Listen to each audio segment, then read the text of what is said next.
Assalamualaikum warahmatullahi wabarakatuh.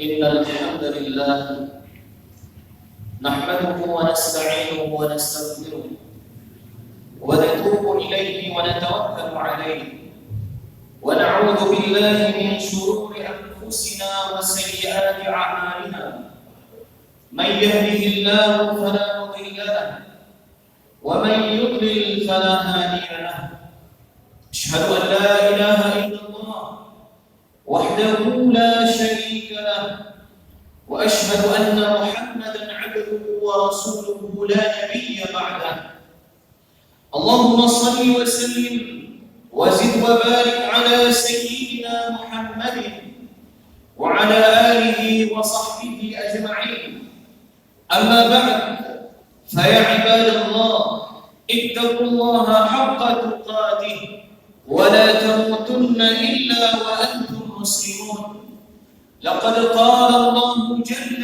في علاه في القرآن الكريم وهو أصدق القائلين أعوذ بالله من الشيطان الرجيم بسم الله الرحمن الرحيم يا أيها الذين آمنوا اتقوا الله ولتنظر نفس ما قدمت لغد واتقوا الله إن الله خبير بما تعملون وقال نبينا الأمين رسول الله صلى الله عليه وسلم في حديثه الشريف اتق الله حيثما كنت وأتبع السيئة الحسنة تمحها وخالق الناس بخلق حسن صدق الله العظيم وصدق رسوله النبي الأمين ونحن على ذلك من الشاهدين والشاكرين والحمد لله رب العالمين. معاشر المسlimin, sidang jamaah Jumat yang dimuliakan oleh Allah Subhanahu wa taala. Mari kita di hari Sayyidul Ayyam, hari induk daripada hari-hari, hari Jumat yang berbahagia ini, kita senantiasa bersyukur kepada Allah Subhanahu wa taala dengan mengucapkan alhamdulillahi rabbil alamin, dan juga kita bersalawat kepada Nabi Muhammad sallallahu alaihi wasallam, sang cahaya pelita bagi seluruh alam semesta, dengan lafaz Allahumma salli ala Muhammad wa ala ali Muhammad. Sidang jamaah Jumat yang dimuliakan oleh Allah Subhanahu wa taala, hari ini hari Sayyidul Ayyam, bermula daripada hari-hari sekaligus yang merupakan hari Jumat terakhir pada tahun 1443 Hijriah. Maknanya esok dan lusa kita akan memasuki tanggal baru, hari baru dari tahun atau penanggalan tahun Hijriah 1444 Hijriah. Bertambah usia kita, bertambah dengan izin Allah Subhanahu wa taala kesempatan hidup kita di atas muka bumi ini.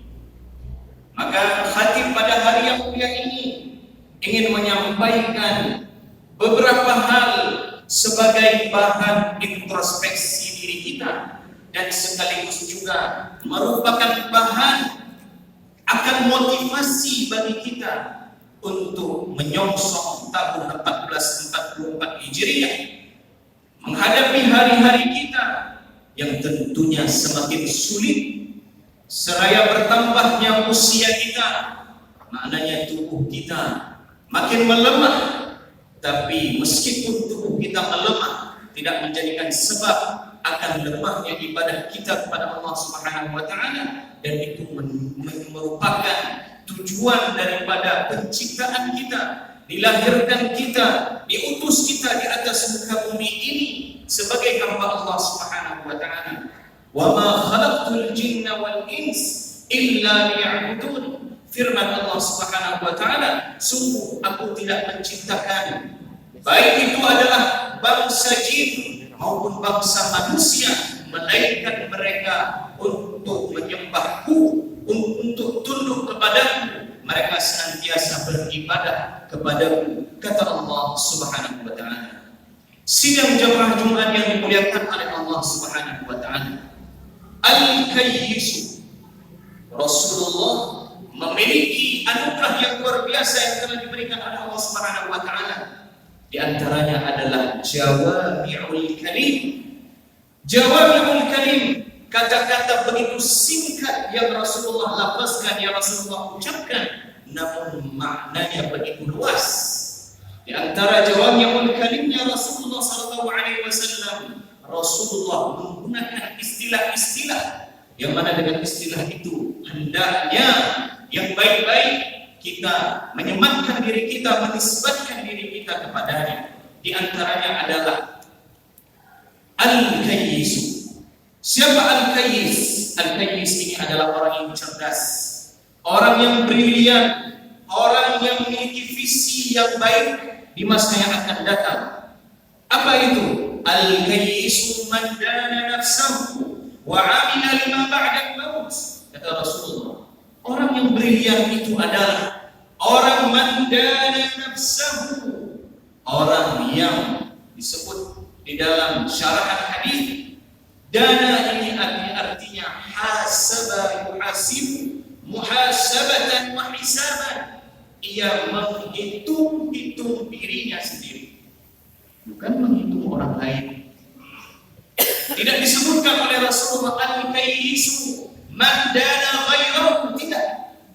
Disebutkan oleh Rasulullah orang yang brilian itu adalah orang yang menghitung-hitung dirinya sendiri. Ia bermuhasabah terhadap dirinya sendiri, bukan menghitung-hitung orang lain. Bukan mengira-ngira orang lain, mengira-ngira kebaikan maupun keburukan orang lain, tidak. Yang dilihat adalah dirinya sendiri. Dalam bahasa yang simpel sederhana, hendaknya ia mengajar, berkaca kepada cermin, ia lihat dirinya dari ujung kepala hingga ujung kakinya, berapa kebaikan yang telah dilakukan dan berapa juga keburukan yang telah dilakukan. Man dana nafsahu wa 'amila lima ba'da al-maut. Setelah ia bermuhasabah diri, ia introspeksi diri, ia berkaca, lalu ia beramal lima ba'da al-maut, untuk suatu hari, untuk suatu alam setelah atau sepeninggal dirinya, setelah ia wafat. Ia akan berada di alam barzakh, kemudian dia nanti akan dibangkitkan di padang mahsyar, ia dikumpulkan sehingga ia akan menjalani proses demi proses pada yaumul akhir, hari akhirat yang itu menjadi penantian bagi kita semuanya. Itu Al-Kayyis. Diharapkan bagi setiap kita untuk memiliki gelar tersebut. Namun Rasulullah SAW juga berkata, wal ajizu. Al-ajiz ini adalah orang yang lemah, orang yang tidak punya visi misi di dalam kehidupannya. Apa yang dilakukan? Man atba'a nafsahu hawaha. Dia senantiasa menjalani kehidupan cuma untuk menuruti hawa nafsunya saja. Ia hidup, pagi ia bangun, kemudian pada malam hari ia tidur istirahat. Selama ia beraktivitas hanya ingin menuruti hawa nafsunya saja. Kemana hawa nafsunya berjalan, ke sana ia pergi, ia melangkah. Maka ini adalah al-ajiz, orang tidak visioner, tidak memiliki visi, tidak memiliki gaya hidup yang baik. Bukan itu yang diinginkan oleh Rasulullah. Kemudian wal-ajizu wa tamanna 'ala Allahil amani. Dia senantiasa berangan-angan. Dia senantiasa pikirannya penuh dengan khayalan-khayalan yang mengharap semua mudah-mudahan saya seperti ini, saya seperti itu, saya ingin seperti ini, saya ingin seperti itu, penuh dengan khayalan-khayalan tanpa ada aksi yang nyata. Masyarakat muslimin rahimahullah, al-ajiz dengan al-kayis ini jauh berbeda. Hendaknya kita menisbatkan, menyematkan diri kita dengan kata al-kayis, bukan al-ajiz. Sidang jamaah Jumat yang dimuliakan oleh Allah Subhanahu wa taala, maka Sayyidina Umar Ibn Khattab pernah mengeluarkan untayan-untayan hikmah. Hasibu anfusakum qabla an tuhasabu. Bermuhasabah diri kalian, hitung diri kalian qabla an tuhasabu, sebelum kalian ini dihisab oleh Allah Subhanahu wa taala pada yaumul hisab, pada yaumul mizan, di hari di mana kita dimintakan pertanggungjawaban oleh Allah Subhanahu wa taala, yang mana kelak nanti akan ditanya bermacam-macam pertanyaan. Wazinu qabla an tuzanu. Saat ini timbanglah diri kalian, bukan timbang berat badan, tetapi timbang berat amal kebaikan.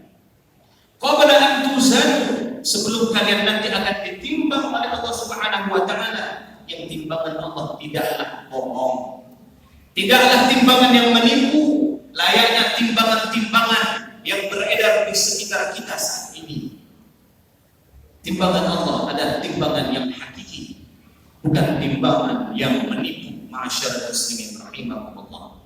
Wa ta'ahhabu, kata Sayyidina Umar Ibn Khattab, ta'ahhabu lil 'ardil akbari 'ala Allah, maka bersiap-siaplah diri kalian lil 'ardil akbar. Al-'ard ini adalah persembahan, di mana kita dimintakan untuk mempersembahkan. Hari itu hari persembahan yang paling agung, yang mana setiap kita akan mempersembahkan apa yang telah kita persiapkan di masa kehidupan kita. Wal tanzur nafsum ma qaddamat lighad, hendaknya setiap jiwa yang memperhatikan apa yang sudah ia persiapkan lighad, untuk hari esok. Di dalam tafsir disebutkan al-ghad memang secara bahasa dia hari esok. Hari ini hari Jumat, maka hari Sabtu esok adalah al-ghad. Itu hari esok. Namun yang dimaksud di dalam kata tersebut, di dalam ayat tersebut adalah al-ghad, hari akhirat, hari kiamat, hari pertanggungjawaban amal kita semuanya. Dan itu diisyaratkan dengan al-ghad, esok, karena saking dekatnya hari tersebut, namun kita tidak merasakannya. Sidang jamaah Jumat yang dimuliakan oleh Allah Subhanahu wa taala, maka sebagai bahan introspeksi diri kita di akhir tahun ini, hendaknya kita merenung-renung, hendaknya kita berpikir kembali, hendaknya kita menghitung kembali, hendaknya kita menimbang kembali kebaikan-kebaikan yang telah kita lakukan. Apakah ia lebih berat ketimbang keburukan yang telah kita lakukan? Sidang jamaah Jumat yang dimuliakan oleh Allah Subhanahu wa taala. Dan kami ingin juga mengingatkan hati pribadi dan kepada seluruh jamaah Jumat sekalian. Ada sebuah hadis yang diriwayatkan oleh Abu Barzah Al-Aslami radhiyallahu taala anhu, bahwasanya Rasulullah sallallahu alaihi wasallam bersabda, "La tazulu qadama 'abdin yaumil qiyamah." Kedua belah kaki seorang hamba tidak akan berpindah dari tempat pijakannya ketika nanti di hari kiamat, di hari mahsyar, hatta yus'al, sehingga ia diinterogasi, ditanya oleh Allah Subhanahu wa taala terkait beberapa hal, dan beberapa hal ini adalah bukan perkara yang kecil, melainkan perkara-perkara yang sangat agung. Sidang jamaah Jumat sekalian, hatta yus'al, yang pertama, an umrihi fima afna, usia umur kehidupan yang telah Allah berikan kepadanya, panjang usianya, kemana usia tersebut ia habiskan. Ada 60 tahun, ada 70 tahun, atau bahkan 50, 40, 30, 20 tahun, kemana usia itu dihabiskan? Ada tidak usia tersebut dihabiskan di dalam kebaikan? kebaikan. Wa'an ilmihi fima fa'al, dan juga ilmu yang telah Allah titipkan kepadanya. Adakah ilmu itu diamalkan? Adakah ilmu itu disampaikan kepada orang lain? Maka itu akan ditanya oleh Allah Subhanahu wa taala. Yang pertama usia ditanya, yang kedua ilmu juga ditanya, dimintakan pertanggungjawaban oleh Allah Subhanahu wa taala. Yang ketiga adalah wa amalihi, terkait harta. Min aina kasabahu wa fima anfaqa. Harta tersebut yang telah Allah titipkan, semua ini adalah titipan. Baju pakaian yang sedang kita kenakan titipan dari Allah Subhanahu wa taala. Harta yang telah Allah titipkan itu semua titipan Allah Subhanahu wa taala. Min aina kasabahu, dari mana dia peroleh? Adakah dari jalan yang halal? Ataukah adakah apa yang kita miliki hari ini ada sesuatu yang halal? Halal itu baik zatnya adalah halal maupun cara memperolehnya halal. Atau sebaliknya, itu merupakan harta yang haram atau harta yang halal namun cara memperolehnya haram. Ditanya oleh Allah Subhanahu wa taala belakang dan depan. Depannya apa? Wa fima anfaqa, kemana dia salurkan, kemana dia infakkan harta yang telah Allah titipkan tersebut. Kemudian yang ketiga, yang keempat, Allah Subhanahu wa taala akan menginterogasi wa an jismihi, dari ujung kepala hingga ujung kakinya, fima ablah, kemana dia gerakkan. Dari kepala, adakah otak ini berpikir pada perkara-perkara yang positif, kepada kemaslahatan umat, kepada kemaslahatan masyarakat kaum muslim, maupun kepada seluruh kemaslahatan seluruh manusia? Begitu juga kemaslahatan binatang dan tanam-tanaman. Apakah ini ada berpikir terhadap kebaikan-kebaikan?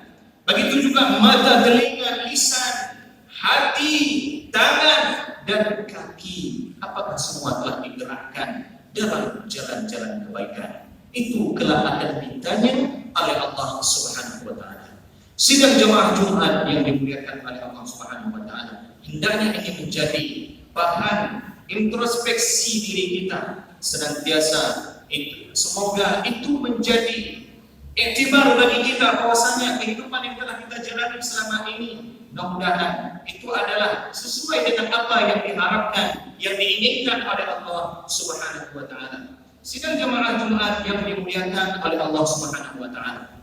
Begitu juga di akhir tahun ini, hendaknya kita juga berpikir, hendaknya juga kita mempersiapkan diri kita agar kita tidak masuk ke dalam golongan-golongan orang-orang yang muflisin, orang-orang yang bangkrut. Orang-orang yang bangkrut ini adalah orang-orang yang telah mempersiapkan kebaikan-kebaikan yang telah ia lakukan selama kehidupannya. Orang bangkrut itu bukan orang yang tidak ada buat apa-apa. Kita semua di sini adalah orang-orang yang baik. Mengapa seperti itu? Karena kita masih menjalankan ketaatan, ketakwaan kita kepada Allah dengan melakukan sholat 5 waktu. Sholat Jumat pada saat itu adalah bagian daripada ketaatan kita. Namun hendaknya kita jangan menjadi orang-orang yang muflis. Pahala sholat kita ada, pahala zakat kita ada, pahala puasa kita ada, kebaikan-kebaikan yang lain ada. Namun orang yang bangkrut itu justru orang-orang yang baik tadi, ia juga melakukan kezaliman demi kezaliman kepada orang lain. Sehingga apa yang akan terjadi ketika ada kezaliman yang ia lakukan, baik kezaliman itu bersumber daripada lisannya maupun dengan tangannya, atau mungkin tidak dengan tangannya, tidak dengan lisannya, dengan akal pikirannya. Maka apa yang akan terjadi ketika ternyata pikirannya, tangannya, dan lisannya, kakinya yang berperan untuk melakukan kezaliman? Maka suatu hari kelak nanti di hari kiamat akan terjadi transfer pahala dan transfer dosa. Pahala kita akan disalurkan, ditransfer kepada orang yang telah kita zalimi. Apabila itu telah habis, maka dosa-dosa mereka yang akan ditanggung oleh orang yang bangkrut tadi. Sidang jemaah Jumat yang dimuliakan oleh Allah Subhanahu wa taala. Maka menyongsong tahun baru Islam 1444 Hijriah, hendaknya kita berpikir kembali apa program-program kehidupan yang akan kita lakukan. Apa persiapan-persiapan kita untuk menjalani hari demi hari hingga Allah Subhanahu wa taala memanggil kita, hingga Allah Subhanahu wa taala mencabut nyawa kita. Maka tentu ada banyak hal yang kita lakukan. Minimal kita mempertimbangkan apa ibadah yang terbaik yang akan kita lakukan di hari-hari kemudian. Kami simpulkan sebagai penutup daripada khutbah Jumat pada hari mulia ini, maka ada beberapa amal yang terbaik yang sangat dicintai oleh Allah Subhanahu wa taala agar kita melakukannya. Yang pertama adalah ahabbul a'mali ila Allah adwamuha wa in qalla. Sebaik-baik amalan yang dicintai oleh Allah Subhanahu wa taala adalah perkara yang kontinu, yang terus-menerus, meskipun itu sederhana, meskipun itu sedikit. Begitu juga inna ahabbal a'mali ila Allah ba'da al-fara'id idkhalus surur 'ala al-muslim. Begitu juga perkara yang sangat dicintai oleh Allah Subhanahu wa taala setelah perkara yang wajib adalah berbagi kebahagiaan. Berbagi, kita share the happiness, berbagi kebahagiaan kepada sesama, itu adalah ibadah yang sangat dicintai oleh Allah.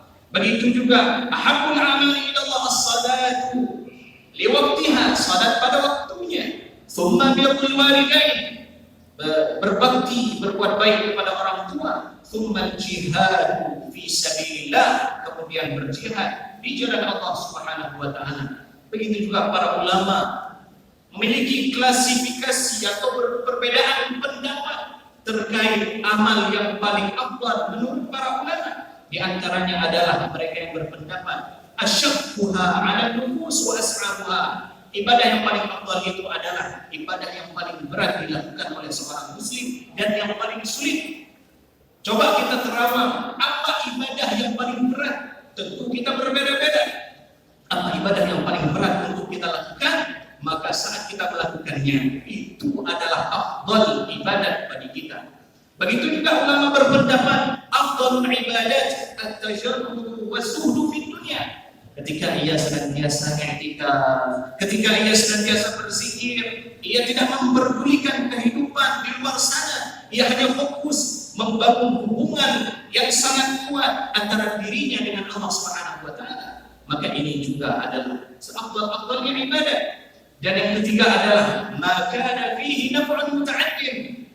Ibadah yang paling afdal adalah ibadah yang manfaatnya kontinu, manfaatnya itu terus menerus. Maka orang yang menebar manfaat terus menerus, ia adalah amal yang paling afdal. Dan yang terakhir adalah, dan ulama bersepakat akan yang terakhir ini, afdalul ibadat al-'amalu 'ala mardati rabbi fi kulli waqtin bima huwa muqtada dzalika al-waqti wa wazifatihi. Ibadah yang paling afdal itu adalah ibadah amalan yang ia lakukan untuk mengharap ridha Allah Subhanahu wa taala fi kulli waqtin, pada setiap waktu, bima huwa muqtada dzalika al-waqt, yang mana itu merupakan tuntutan daripada waktu tersebut. Maka ketika kita beribadah sesuai dengan waktunya, sesuai dengan tuntutan di waktu tersebut, pada tempat tersebut, untuk mengharap ridha Allah, itu adalah seafdal-afdal ibadah yang kita lakukan. Sidang jemaah Jumat yang dimuliakan oleh Allah Subhanahu wa taala. Maka itulah yang dapat kita lakukan.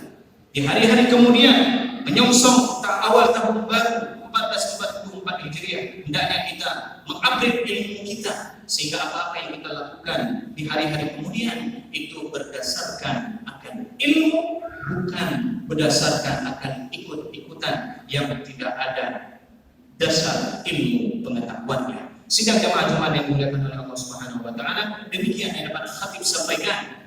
Mudah-mudahan ini bisa menjadi bahan introspeksi diri kita, sekaligus menjadi motivasi bagi kita agar kita dapat menjalankan kehidupan kita yang lebih baik insyaallah taala.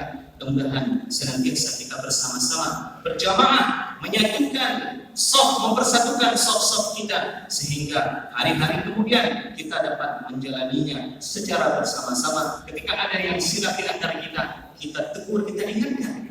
Wa tawassaw bil haqq wa tawassaw bis sabr. Kita ingatkan, kita wasiatkan, bukan kita salah-salah. Sidang jemaah Jumat yang dimuliakan oleh Allah Subhanahu wa taala, demikian semoga bermanfaat. Mudah-mudahan Allah Subhanahu wa taala mencurahkan cahaya hidayahnya kepada kita semua. Barakallahu li wa lakum fil Qur'anil azim wa nafa'ani wa iyyakum bima fihi min al-ayati wadh-dhikril hakim wa taqabbala minni wa minkum tilawatahu innahu was-sami'ul 'alim.